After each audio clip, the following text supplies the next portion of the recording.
The Family Life Kids Corner podcast is made possible by listeners like you. What do you suppose the most important thing is, Joel? The most important thing? Like, in the world? You're thinking too small. I mean, in the universe. Oh, I'm pretty sure that's what we're going to talk about on the Kids Corner this morning, Travis. Oh, cool. Ever since the Great Event, our society has had to adapt to survive. Due to the rationing, communities were separated into 6 districts to encourage competition, efficiency, and a sense of pride in the imperial conglomerate. Brooke, are you still in there? The sorting ceremony is going to start any second. That's my friend, Ivy. She's really excited for today. See, today, all the 18-year-olds are being sorted into their districts. Though, if we're being honest, it's all pretty much up to you. It doesn't matter what your gifting is. You just go where you want and call it a day. The thing is... Are you narrating again? Get out here! We're going to be late! I'm coming. You were, weren't you? I was what? Narrating. You know that nobody's listening to all that exposition, right? Exposition? You know, backstory, the history of our culture, talking about the 6 districts and what sets them apart. Hey girls, glad to say I'm not the only one late for the sorting. Hey Peter, I had to wait for Brooke to finish her opening monologue. I haven't even finished it yet. Yeah, were you talking about the Maze District when you got lost in thought? Nah, she was probably talking about the Space Elite District where everyone thinks they're royalty on other planets or something. Okay, you preps. What districts are you choosing to join? What are you talking about? We don't choose which district we go to. Yeah, that's the whole point of the sorting. The role givers decide for us. We don't have to make a choice. But you do. You don't have to let someone else make the decision for you. What is she talking about, Ivy? Are you feeling okay, Brooke? I'm fine. I don't know, you're talking like a crazy person. I'm not. We have a choice. You have a choice. Everyone has a choice. Okay, no more sugary cereal for you before the first program. Program? Yeah, this one.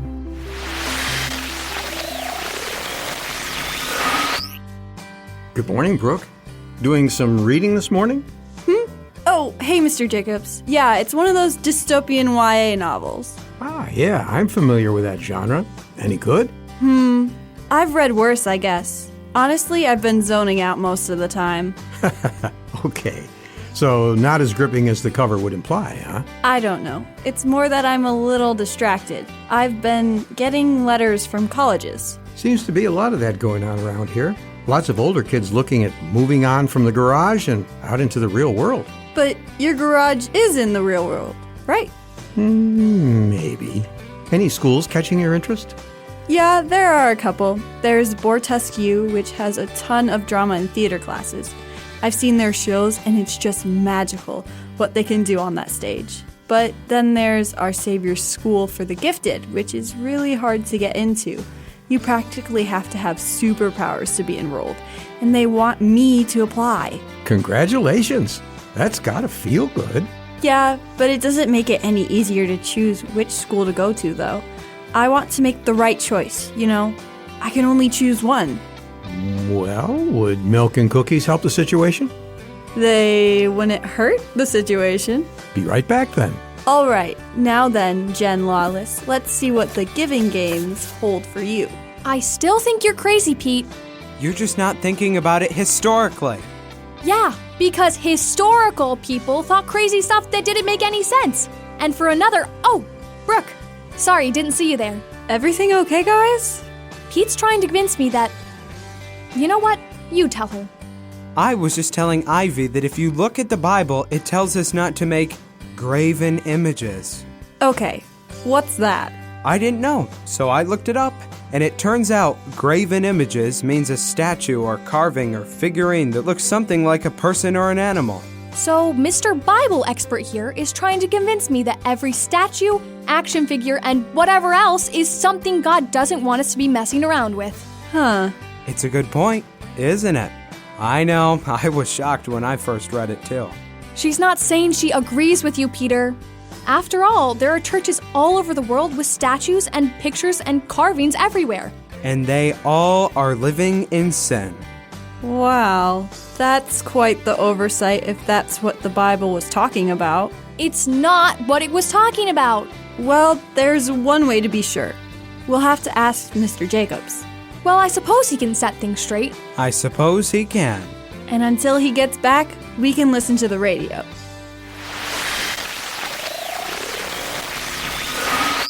And so, Peter was saying that he thinks God doesn't want us to make statues and carvings and stuff like that. Graven images. That's not what God meant, though. Pretty fascinating. So, is he right? I've heard people make that argument before. And though I admire their commitment to follow God's commandments to the letter, I myself have some issues with this interpretation. Was that an answer?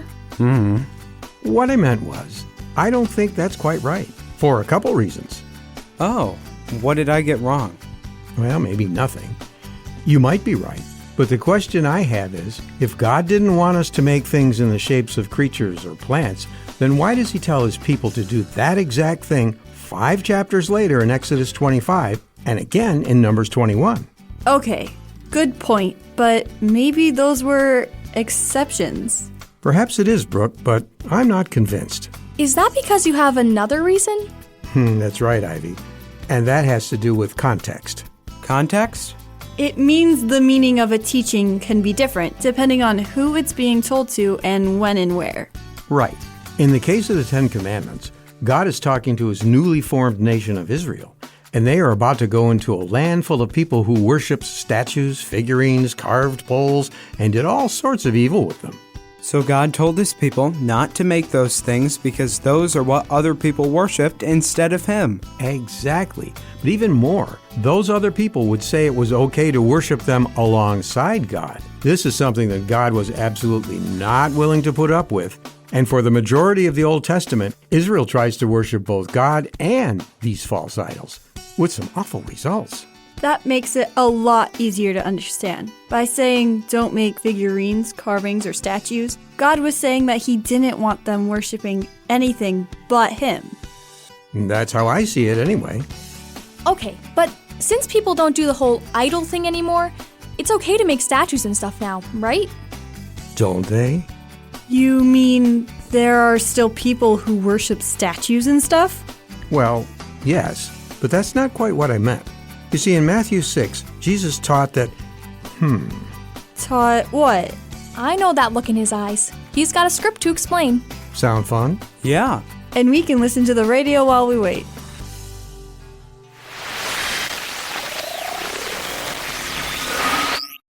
And now, from the garage of Lionel Jacobs comes the divided drama, The Olympic Swimmer. Or is it The Fashion Model? Well, whatever it is, it's an adapted biblical teaching about loving God. Once upon a time, there was a girl named Gemma. Hi there. Gemma was a very industrious, athletic, and confident young woman, and that is why on the day of her story, she was offered 2 different opportunities. Hello there, Lyra Pascal, a swimming champion coach. I've been following your stats in the pool. Very impressive. Let's cut to the chase. Name's Leo Trudeau. My card. Yeah, that's right. I hire models for the biggest fashion shows on earth. You're a good swimmer, Gemma, but with training, you could be the best. You've got a look about you, kid. The kind of look that says you're not going down without a fight. The kind of look that we look for in our models. I'd like to be your coach. Sign on with me, and with my help, there's no stopping you. I want to be your agent. Stop by my office and we'll hammer out the details. You'll be famous in no time. Wow, what great opportunities. That they were. Which would Gemma choose? Choose? I'm not going to choose. Are you crazy? I'll sign up for both. Oh, are you sure? Of course. I can have it all. Okay. The next week, Gemma headed out to the mixture of the 2 things. All right, girl. Let's dive in. You got it, coach. Don't forget your makeup. Oh, good call. Are you wearing high heels in the pool? Is that a problem? The nose plugs are really clashing with the outfit, honey. And the wet hair look, not working. It turns out that these two activities were so different that Gemma couldn't possibly do her best at both. If she tried to focus on swimming, Girl, look at the camera. Look at the camera.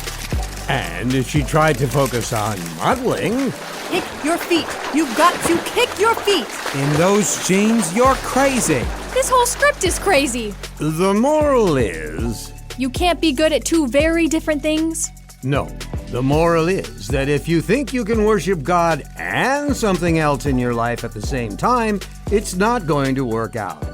Many have tried, but they have always been pulled in two directions and have missed out on the greatness God has in store for them.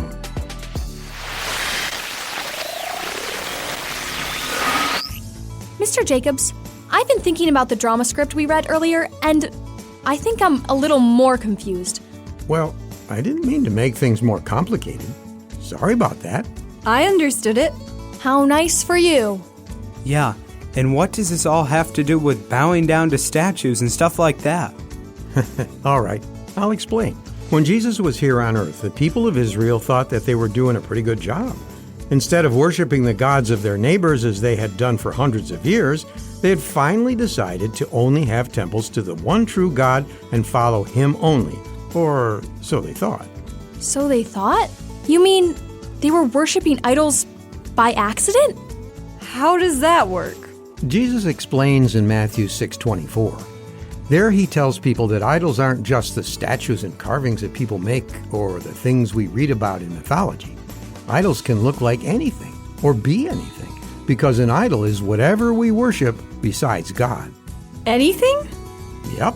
In this case, Jesus was telling the people that though they hadn't been making temples and sacrifices to statues anymore, they were treating money in the same way. They were relying on money to give them everything they needed. They were doing all they could to get more and more money, depending on it to keep them safe, for power, for status. All of the things you don't need to worry about if you're trusting in God and Him alone. I guess I never thought about it like that. Are there other things people trust instead of God? Oh, quite a few things. Acceptance, authority, health, good feelings, excitement. Wait, all of those things are bad? Not at all. God has filled His creation with wonderful things for us to enjoy. But like Jesus tells us in Mark 2:27, the good things were made to serve us. But when we become dependent on them, we begin serving them instead. That's a lot to think about. Yeah, I've got to figure out if I'm doing that with anything I enjoy. It's an easy thing to fall into. But if we keep our trust in God and live how He tells us to, He will help us stay on track. Is that in the Bible? Proverbs 3, 5, and 6. Nice. Thanks for clearing things up, Mr. Jacobs. Yeah, can I stay and talk with you about the whole Graven images thing some more, Mr. Jacobs? Sure, Peter. Are you done listening to the radio, girls? Yeah, we can turn it off.